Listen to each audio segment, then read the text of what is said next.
పెద్దలారా మిత్రులారా అందరికీ నమస్తే. మనం ఖమ్మం ప్రముఖ వ్యాపారవేత్త, ఖమ్మం వర్తక సంఘం మాజీ అధ్యక్షులు 9 సంవత్సరాల పాటు పనిచేశారు. అదేవిధంగా ఉమ్మడి ఖమ్మం జిల్లా రైస్ మిల్లర్స్ అసోసియేషన్ అధ్యక్షులుగా 3 సంవత్సరాలు పనిచేశారు. ఇంకా కాలవడ్డు ఆంజనేయ స్వామి దేవస్థానానికి సంబంధించి దాదాపుగా ₹1,00,000 అది 60 లక్షలకు సంబంధించి 60 లక్షల రూపాయల దాకా 60 లక్షల నుంచి కోటి రూపాయలతోని పునరుద్ధరణ పనులు చేశారు. ఇంకా ఖమ్మం టౌన్లోనే ఫేమస్ నరసింహస్వామి టెంపుల్, ఈ నరసింహస్వామి గుట్టకు సంబంధించి భక్త బృంద గౌరవాధ్యక్షుడిగా పనిచేశారు. ఆ సమయంలోనే ఘాట్ రోడ్డు వేయించినటువంటి నేపథ్యం.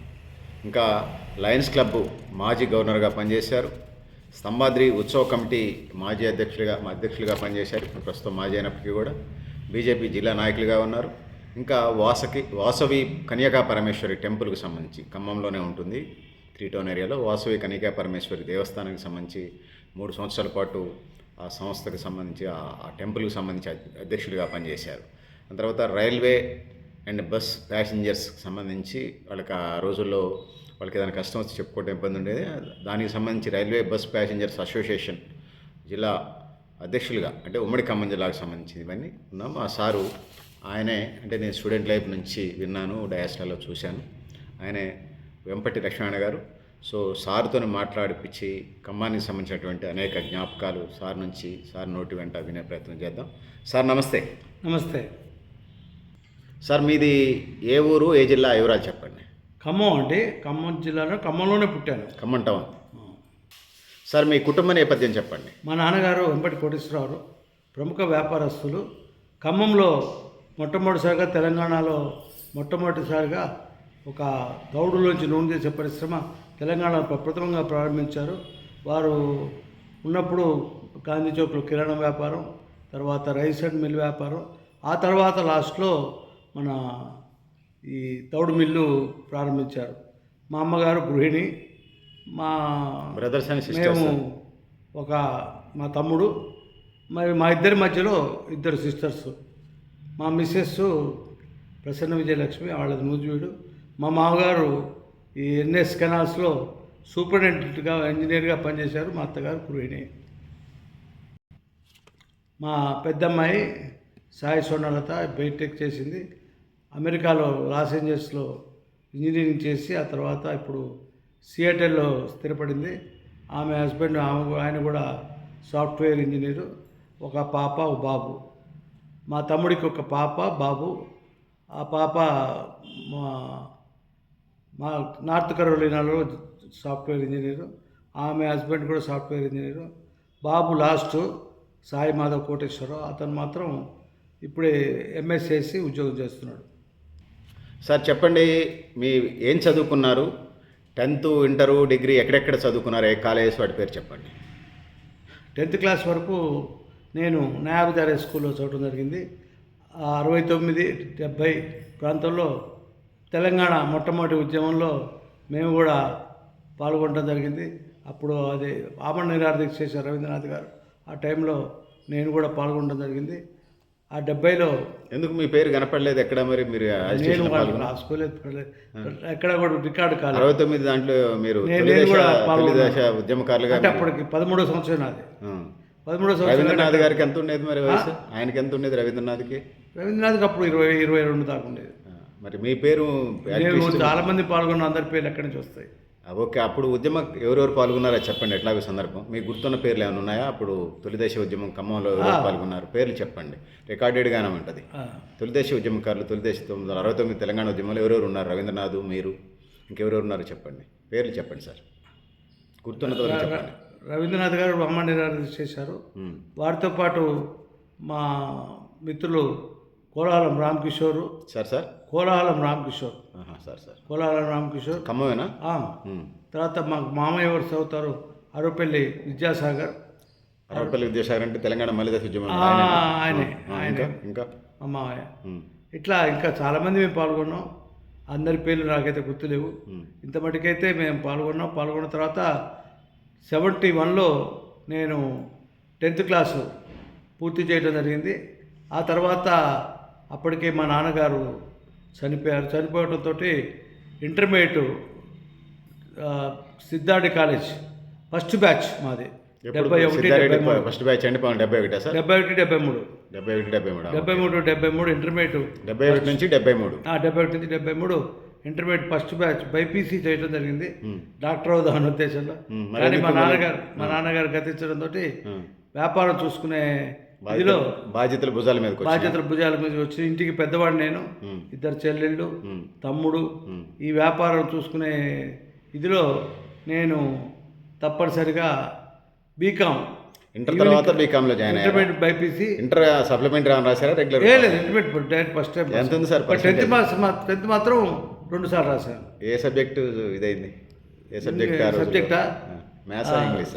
Social social social studies. Social studies English 2 సబ్జెక్టులు తెలుగులో పాస్ అయ్యాను, లెక్కలు పాస్ అయ్యాను, అన్నిట్లో పాస్ అయ్యాను. English social inter regular pass అయ్యారు. మళ్ళీ ఇంటర్ మాత్రం రెగ్యులర్లో పాస్ అయ్యాను. బీకామ్ మాత్రం రెగ్యులర్గానే పాస్ అయ్యాను. 73, 76 స్టడీ తర్వాత ప్రొఫెషనల్ వ్యాపారాలు. సిద్ధార్థ మన గవర్నమెంట్ ఈవినింగ్ కాలేజ్లో చదవడం జరిగింది. బీకామ్ ఈవినింగ్ కాలేజ్ చదువుతుంది. ఆ రోజుల్లో ఎంతమంది ఉండేవారు సార్ డిగ్రీ కాలేజీలో? డిగ్రీ ఈవినింగ్ కాలేజీలో క్లాస్లో మాకు బీకామ్లో మాత్రం సుమారు ఒక 40-50 మంది ఉండేవాళ్ళు. చదువుకునే వాళ్ళు బాగానే ఉండేవాళ్ళు. అట్లయితే మాతో చదువుకున్న వాళ్ళకి అప్పుడు ఏంటంటే మా 76 అయ్యేసరికి మన ఖమ్మంలో నాగార్జున గ్రాండ్ బ్యాంకు స్థాపించడం జరిగింది. సుమారు మాతో పాటు బీకామ్ చదువుకున్న వాళ్ళలో సుమారు 6-7 నాగార్జున గ్రాండ్ బ్యాంకులో జాబ్ వచ్చింది. ఓకే. మీరు వ్యాపారాల వైపు? నేను వ్యాపారంలో 73 నుంచే వ్యాపారంలోకి వచ్చాను. ఈవినింగ్ కాలేజ్ చదువుతూ పగలంతా వ్యాపారంలో ఉండేవాడిని. పగలంతా వ్యాపారం చేస్తూ. సార్ చెప్పండి, ఖమ్మం వర్తక సంఘం అధ్యక్షులుగా పనిచేశారు 9 సంవత్సరాల పాటు. అంటే మీరు వ్యాపారంలో ఉన్నారు కాబట్టి అటువైపు వెళ్ళారు. 8 సంవత్సరాల వ్యాపారంలో ఉన్నప్పుడు అటు వర్తక సంఘం వైపు జనరల్గా ఎవరు వ్యాపారం వాళ్ళు చేసుకుంటారు. వర్తక సంఘం అంటేనే రకరకాల వ్యాపారాలు ఉంటాయి. అది బట్టల వ్యాపారం కావచ్చు, బంగారం వ్యాపారం కావచ్చు, ఎగుమతి దిగుమతి శాఖలు కావచ్చు, ఇంకా అనేక రకాల కిరాణా షాప్ దగ్గర కాడ నుంచి జ్యువెలరీ బిజినెస్ దగ్గర నుంచి అనేక రకాల బిజినెస్లు ఉంటాయి. మీరు అధ్యక్షుడిగా ఎన్నికయ్యే నాటికి ఎన్ని శాఖలు ఉన్నాయి సార్? వర్తక సంఘంలో అప్పుడు 16 శాఖలు ఉన్నాయండి సార్. 16 శాఖల్లో ముఖ్యంగా బాగా పెద్ద శాఖ దిగుమతి శాఖ సార్. దిగుమతి శాఖ కాక మిగతా ఎగుమతి శాఖని, కాన్వాషింగ్ శాఖని, ఐరన్ శాఖ, బంగారం శాఖ, బట్టల శాఖ, ఈ విధంగా 16 శాఖలు ఉండేవి. 16 శాఖల్లో నేను ఆయిల్ మిల్ శాఖ నుంచి అధ్యక్షుడిగా చేయడం జరిగింది. మాకంటే ఆయిల్ వ్యాపారం కాబట్టి ఆయిల్ శాఖ నుంచి నేను అధ్యక్షుడిగా ఎన్నుకోపట్టడం. ఎన్నికలంటే ఓటింగ్ జరిగిందా సార్? నేను 3 సార్లు కూడా ఎనానమస్గా ఎన్నికయ్యాను. మరి ఇప్పుడు ఎన్నికలంటే డబ్బులతో కూడిపోయి ఉంది, మీకు ఏమైనా ఖర్చు అయినాయి సార్ ఎప్పుడేమన్నా? నిజం చెప్పాలంటే అప్పుడు డబ్బులు ఖర్చు చేయలేదండి. నేను ఒకసారి కూడా 10 పైసలు కూడా ఖర్చు పెట్టలేదు. ఈవెన్ వర్తక సంఘంలో కాఫీ తాగినా కూడా నేను నా డబ్బులతోనే తాగేవాడిని. నాకు ప్రిన్సిపల్ అండి. మేము మొదటి నుంచి ఒక సంఘం ఓటర్లకి ఇప్పుడు ఓటర్ల ట్రెండ్ నడుస్తుంది కదా, తెలుసు. ఇప్పుడు పార్టీలు జరుగుతున్నాయి రకరకాలుగా, మందు పార్టీలు, బిర్యానీ పార్టీలు, మార్నింగ్ బ్రేక్ఫాస్ట్లు, ఈవినింగ్ డిన్నర్లు, పగల లంచ్లు ఏవో జరుగుతున్నాయి. నేను ఓటుకు నోటు ఇవన్నీ ఉన్నాయి కదా. ఉన్నాయి. ఓటుకు నోటు లేదు, ఓటుకు నోటు లేదు, కానీ రకరకాలుగా కుల రకాల ప్రాధాన్యాలు, తర్వాత ఈ విధంగా పార్టీలు అన్నీ జరుగుతున్నాయి.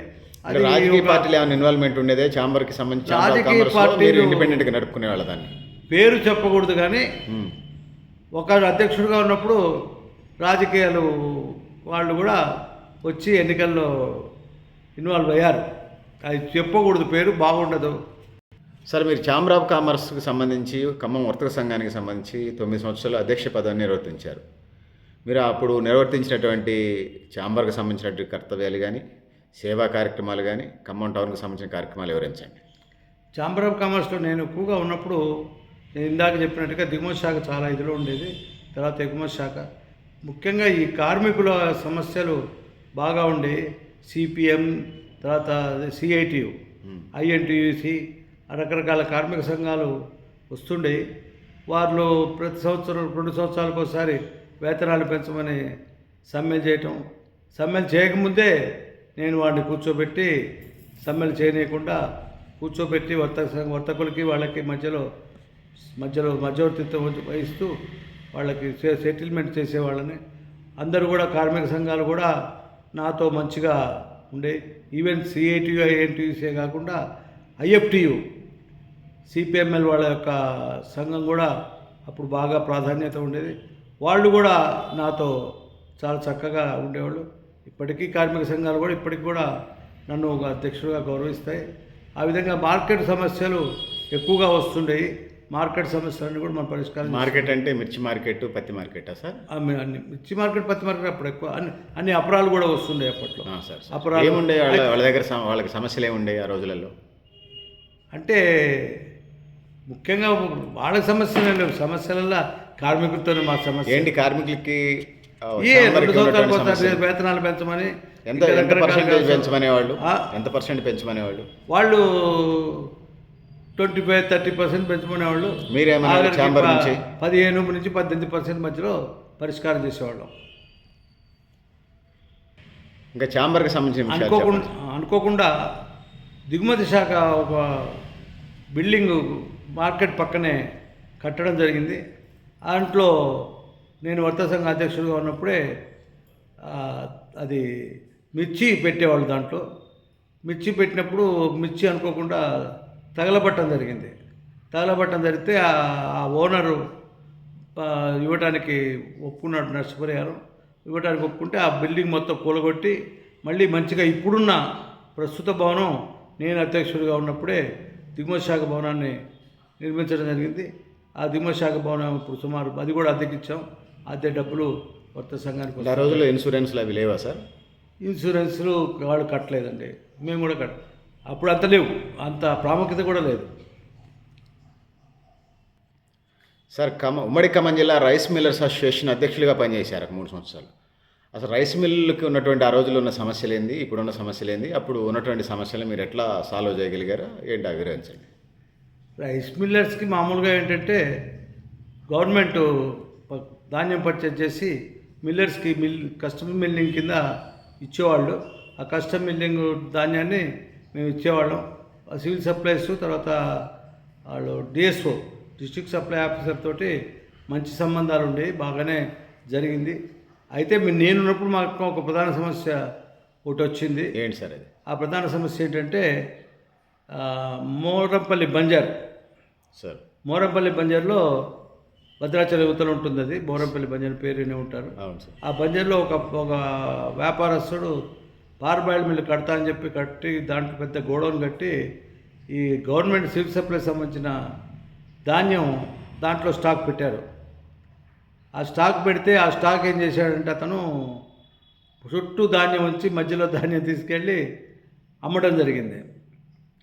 అయితే మా రైస్ మిల్ సంఘానికి సంబంధం లేదు. సంబంధం లేకపోయినా ఏం చేశారంటే మన గవర్నమెంటు మాకు జిల్లా రైస్ మిల్లర్స్ అందరికి సంబంధించిన రావాల్సిన కస్టమ్ మిల్లింగ్ డబ్బులు, తర్వాత మేము ఎఫ్సిఐకి సంబంధించిన డబ్బులు అవన్నీ కూడా రకరకాలుగా మమ్మల్ని ఆఫ్ చేయడం జరిగింది. ఆఫ్ చేస్తే జరిగితే అప్పుడు సివిల్ సప్లైస్ కమిషనర్ ఏంటంటే అప్పుడు ఎందుకో తుఫాన్ వచ్చింది కూడా. తుఫాన్ వస్తే ఆ తుఫాన్లో ధాన్యం తడిసి ఆ ధాన్యాన్ని ఖరీదు చేయమని అంటూ రావటం జరిగింది సివిల్ సప్లైస్ కమిషనర్. అప్పుడు కలెక్టర్ అరవింద్ కుమార్ ఉండేవాడు. అరవింద్ కుమార్ గారు ఉన్నప్పుడు జరిగింది ఈ సంఘటన. ఇయర్ ఏమైనా ఐడియా ఉందా సార్? ఏ సంవత్సరం? ఇయర్ గుర్తులేదు sir. Okay sir, continue. Year గుర్తులేదు. సుమారు అంటే 96-97 తర్వాతనే సుమారు లేదు 2000 ప్రాంతంలో, సుమారు 2000 ప్రాంతంలో ధాన్యం తడిస్తే తడిసిన ధాన్యం కొనమని కమిషనర్ వచ్చి రిక్వెస్ట్ చేయడం జరిగింది. కమిషనర్ రిక్వెస్ట్ చేస్తే నేను కమిషనర్తో ఒకటే చెప్పా, లేదండి మాకు కావాల్సిన డబ్బులు మాకు ఆఫ్ చేశారు, ఆ ఆఫ్ చేసిన డబ్బులు నాకు వెంబడే ఇప్పించండి అని అన్నాను. అంటే కమిషనరు సరే నేను అది చూస్తానని అన్నారు. తర్వాత ధాన్యం కూడా మేము కొనడం జరిగింది. అయితే అరవింద్ గారు మా కలెక్టర్ గారు వెంబడే కలెక్టర్ గారు నెక్స్ట్ వెంబడే 2వ రోజున నన్ను కలెక్టర్ ఆఫీస్కి పిలిపించి, బాబు నాకు మీ ప్రాబ్లం ఏంటో చెప్పండి అని అన్నాడు. అంటే ఇది చెప్పాను నేను. ఈ మోతుగుడు బంజారు అతను మాకు సంఘం సభ్యుడు కూడా కాదు, మాకు సంఘంతో ఎటువంటి సంబంధం లేదు. సంఘంతో సంబంధం లేనప్పుడు అతను చేసిన మోసాన్ని మీరు దాని మీద క్రిమినల్గా పోండి. తర్వాత సివిల్ సప్లైస్ ఆఫీసర్ ఎవరైతే గమనించాలనో మీ అధికారులతోటి మీరు చర్యలు తీసుకోవడం, అంతేగాని మమ్మల్ని ఇబ్బంది పెట్టడం అనేది భావ్యం కాదని చెప్పి కలెక్టర్ గారికి మేము నచ్చ చెప్పడం జరిగింది. కలెక్టర్ గారు వెంబడే స్పందించి కమిషనర్తో వివరంగా మాట్లాడి దాంట్లో చాలా వరకు డబ్బులు మాకు వీలైనంత త్వరలోనే వచ్చాయి. ఆ విధంగా రైస్ మిల్లకు సంబంధించిన సమస్యని నేను పరిష్కారం చేయడం జరిగింది. సార్, ఖమ్మం టౌన్లో ఖమ్మం మున్సిపల్ కార్పొరేషన్ పరిధిలో కాలవడ్డు ఆంజనేయ స్వామి టెంపుల్ చాలా ఫేమస్. దానికి సంబంధించి మీరు 60 లక్షల నుంచి ₹1 కోటి దాకా వర్క్ చేశారు. ఆ కార్యక్రమాలు, వాటికి సంబంధించిన వివరాలు చెప్పండి సార్. ఎట్లా అంత ఆ రోజుల్లోనే అన్ని సంవత్సరాల క్రితం అంత అమౌంట్ కలెక్ట్ చేయటం అంటే ఇప్పుడు కోట్లాది రూపాయల కింద లెక్క. ఎట్లా సాధ్యమైంది, ఏం చేశారు, వివరించండి. అప్పుడు ఆ గుడి ఖమ్మము నగరం ఏమిటంటే 8 దిక్కుల్లో ఆంజనేయ స్వామి దేవస్థానాలు ఉన్నాయండి. ఖమ్మం టౌన్ కదా సార్? ఖమ్మం టౌన్కి ఎటేటా ఏమన్నా ఐడియా ఉందా? మొత్తం అన్ని దిక్కులకి అంటే అన్ని 3-4 నేను చెప్పగలుగుతాను. ఒకటేమో మన పర్ణశాల రామాలయం దగ్గర కూడా పెట్టారు ఒకటి. కాదండి, ఆంజనేయ స్వామి దేవస్థానం. దాన్ని కస్బా బజార్ నుంచి ఇటువైపు వస్తుంటే అక్కడ ఒక ఆంజనేయ స్వామి దేవస్థానం ఉంది. తర్వాత ఇప్పుడు ఉన్నది మన లక్కారపాలెం జమ్మిబండకు పోయేదంటూ చెరువు బజార్ రోడ్లో చెరువు బజార్ రోడ్లో ఆంజనేయ స్వామి దేవస్థానం ఉంటుంది. తర్వాత మజ్జిగేట్ దగ్గర ఆంజనేయ స్వామి, మజ్జిగేట్ దగ్గర ఆంజనేయ స్వామి, మజ్జిగేట్ దగ్గర ఆంజనేయ స్వామి, ఖమ్మం బజార్ పక్కన, రాయచీటి బజార్ పక్కన. తర్వాత ఇంకో ఆంజనేయ స్వామి దేవస్థానం మాది. పోతే మన ఇప్పుడు డిపో నుంచి పోతుంటే అక్కడ ఒక ఆంజనేయ స్వామి దేవస్థానం, అక్కడ బస్ డిపో ఎదురుగా రాపర్తి రంగారావు ఇంటి ఏరియాలో ఉంది, అక్కడ ఒక ఆంజనేయ స్వామి దేవస్థానం. ఇట్లా తర్వాత మన నరసింహగుట్ట ఎక్కుతుంటే మధ్యలో ఒక ఆంజనేయ స్వామి దేవస్థానం ఉంది. నరసింహగుట్ట దగ్గర కూడా ఉంది, అక్కడ కూడా ఓ దేవస్థానం. ఈ విధంగా 8 వైపులో కూడా ఖమ్మం దేవాలయ ఆంజనేయ స్వామి దేవస్థానాలు ఉన్నాయి. ఆ 8 ఆంజనేయ స్వామి దేవస్థానాల్లో మా దేవస్థానం ఒకటి. ఆ దేవస్థానం తూర్పు చూస్తూ ఆంజనేయ స్వామి ఉంటాడు. తూర్పు ఫేసింగ్ ఉంటుంది. ఉత్తర ఫేసింగ్లో ఉంటుంది. కానీ అది 3 గదుల్లో చిన్నగా ఉండేది. అప్పట్లో కాలవొడ్డు సత్యనారాయణ స్వామి సహిత ఆంజనేయ స్వామి దేవస్థానం అని పేరు దానికి. సత్యనారాయణ సహిత ఆంజనేయ స్వామి దేవస్థానం. కానీ ఆ సత్యనారాయణ సహిత ఆంజనేయ స్వామిలో సత్యనారాయణ స్వామి ఒకటి రాతి విగ్రహం ఉండేది, మధ్యలో ఒక శివుడు విగ్రహం ఉండేది. అది కూడా అవన్నీ కూడా కూలకపోయి ఉండేది. దానికి పూజలు పునస్కారాలు ఏం జరిగేవి. తర్వాత అది ఆ కాలువొడ్డు ఆంజనేయ స్వామి బాగా వర్షాలు వస్తే ఆ పక్కనున్న కాలువలో నుంచి నీళ్ళు వచ్చాయి లోపలికి. ఆ వచ్చేటప్పుడు అయితే అప్పట్లో మేము నిర్మించిన కాలంలో కానీ, మేము చదువుకున్న కాలంలో కానీ రెగ్యులర్గా నేను కాలువొడ్డు న్యాబజార్ హై స్కూల్కి వెళ్తూ అక్కడ మంచినీళ్ళు కూడా తాగేది. ఆ కాలువలో అంతా శుభ్రంగా ఉండి ఏటి నీళ్ళే అటు మన వేరే గోళ్లపాడు ఛానల్ అంటారు దాన్ని. అంటే పాపులేషన్ ఎంత ఉండే సార్ ఆ రోజులలో జనాభా ఖమ్మం టౌన్లో? అప్పుడు సుమారు 2 లక్షల నుంచి 3 లక్షలు ఉంది. ఇప్పుడు 5-6 లక్షలు అయినట్టుంది కదా, ఎక్కువ పెట్టింపోయారు. అయితే ఆ దేవస్థానం చూసినప్పుడు మా మిత్రులందరూ కలిసి దానికి ఒక ఆంజనేయ స్వామి దేవస్థానం వరకే ఒక కడదామని 1,000 లక్ష తమలపాకుల పూజ చేయడం జరిగింది. దాంట్లో ఆ 1,00,000 తమలపాకులు పూజ చేసినప్పుడు మన భక్తులు, మా వాళ్ళు మిత్రులందరూ ఎన్ని రోజులు జరిగింది సార్? ఎన్ని గంటలు జరిగింది? ఒక రోజు? అది ఒక రోజు జరిగింది. పెద్దది 1,00,000 తమలపాకుల పూజ అంటే పెద్దది కదా. దాదాపు 7-8 గంటలు జరిగింది అది పూజ, పెద్ద పూజ. ఆ తమలపాకులు జరిగినప్పుడు బాగా మిత్రులందరూ కలిసి దీనికి ఏదైనా పునరుద్ధరణ చేద్దాం అన్నారు. ఫండింగ్ అన్ని లక్షలు కలెక్ట్ చేయగలిగారు సార్. అయితే ఏంటంటే అనుకోకుండా గవర్నమెంట్ పునరుద్ధరణ CGF అంటారు, కామన్ గుడ్ ఫండ్. గవర్నమెంట్ నుంచి ఫండ్ వచ్చిందా సార్? అదే ముఖ్యంగా చెప్పాలి. కామన్ గుడ్ ఫండ్లో మేము అప్పుడు గవర్నమెంట్ ఎండోమెంట్స్ ఆఫీసర్ కట్ చేస్తే 20% మనం కడితే 80% కామన్ గుడ్ ఫండ్ నుంచి వచ్చే అవకాశం ఉందని చెప్పి అప్పుడు మాకు ఎండోమెంట్ అధికారులు చెప్పడం జరిగింది. సుమారు మరి 2 లక్షల రూపాయలు మేము పబ్లిక్లో సేకరించి మేము అప్పుడు పువ్వాడ నాగేశ్వరరావు మాకు మన ఎమ్మెల్యేగా ఉండేవారు, చంద్రబాబు నాయుడు గారు ముఖ్యమంత్రిగా ఉండేవారు ఉమ్మడి ఆంధ్రప్రదేశ్. నేను అప్పటికే బీజేపీలో ఉన్నాను, కానీ దానికి మనకి సంబంధం లేదు. పువ్వాడ నాగేశ్వరరావు మాకు మంచి మిత్రుడుగా ఉండేవారు. మిత్రుడు అంటే ఒక శ్రేయోభిలాషిగా ఉండేవాడు, మాతో మంచిగా ఉండేవాడు. అయితే మేము పోయి పువ్వాడ నాగేశ్వరరావుని అడగటం జరిగింది. పువ్వాడ నాగేశ్వరరావు మాకు వెంబటే స్పందించి ముఖ్యమంత్రి గారి దగ్గరికి నన్ను 2-3 సార్లు తీసుకెళ్ళడం జరిగింది. చంద్రబాబు నాయుడు గారిని ఒకసారి హైదరాబాద్లో, తర్వాత ఒకసారి కొత్తగూడెంలో కలిసిన తర్వాత వారు CGF నుంచి 8 లక్షల చిల్లర చేయడం జరిగింది. సుమారు అప్పటికి 10 లక్షలతో అయిపోద్ది అనుకుంటే తర్వాత ఏమైందంటే మా మిత్రుడు ఒకడు ఉంటే ఇట్లా కాదు సత్యనారాయణ స్వామి ఉండాలి అది ఏదైనా స్థపతితో సంప్రదించి 40x60లో నిర్మించాలి, 40x60. కానీ అది మొత్తం అయ్యేసరికి 90x110 అడుగుల ఇదిలో సుమారు ఇది పొడవు వెడల్పు గుడి వైశాల్యం సార్, గుడి వైశాల్యం గుడి వైశాల్యం మొత్తం గుడి వైశాల్యం. దాంట్లో 2 అంతస్తులుగా అన్నవరంలో ఉన్నట్టుగా 2 అంతస్తుల్లో ఒకటి సత్యనారాయణ స్వామి కింద ఆంజనేయ స్వామి పైన సత్యనారాయణ స్వామి, అటు ఎదురుగా ఆంజనేయ స్వామి పైన రామాలయం, ఆంజనేయ స్వామి పైన రామాలయం, అటువైపు కింద అన్నవరంలో లాగా కింద నారాయణ యంత్రం పైన సత్యనారాయణ సహిత లక్ష్మీ రమాదేవి రమా సహిత సత్యనారాయణ స్వామి. ఆ విధంగా పునరుద్ధరించడం. దాంట్లోనే మరి తర్వాత జిఎల్ స్వామి వారి సలహా తీసుకున్నాం. నేను చిన్నజీయ స్వామి శిష్యుడిని, చిన్నజీయ స్వామి శిష్యుడిగా ఆయన దగ్గరికి వెళ్తే దాంట్లో ఆళ్వార్లు వాళ్ళంతా ఉండాలంటే జరిగింది. ఆ విధంగా సుమారు ఒక 40 లక్షల రూపాయలు పెట్టి చేస్తుంటే ఆ రోజుల్లో విగ్రహాలు తక్కువ రావాలంటే అప్పుడు మనకి ఎంపీ నాదెండ్ల భాస్కర్ వారు ఉండేవాడు. నాదెండ్ల భాస్కర్ వారు మాకు అడిగితే తిరుపతి శిల్ప కళాశాలలో తక్కువ రేటుకి మనకు వస్తాయి, నేను తీసుకెళ్తానని చెప్పి ఆయన తీసుకెళ్ళి అక్కడ ఈఓతో మాట్లాడి సుమారు 50,000 చేసే విగ్రహాలు ఆ రోజుల్లో 25,000 రూపాయలకే మాకు ఇప్పించడం జరిగింది. ఆ సందర్భంగా కూడా చెప్పుకోవాలి, మా ఆంజనేయ స్వామి దయ వల్ల నాదెండ్ల భాస్కర్ గారితో డైరెక్ట్గా తిరుమల వెంకటేశ్వర స్వామిని వారు ఒక 10 నిమిషాలు ఎదురుగా ఆయనతో పాటు ఆయన మాజీ ముఖ్యమంత్రి ఎంపీ వారి ప్రోటోకాల్లో వారితో పాటు తిరుమల వెంకటేశ్వర స్వామిని దర్శనం చేసుకోవడం జరిగింది. ఈ దేవస్థానం నిర్మించడం కోసం అన్నవరం వెళ్ళటం, అన్నవరంలో కూడా మంచిగా స్థపతితో కలిసి వారితో మాట్లాడటం, అన్నవరంలో కూడా మాకు సపరేట్గా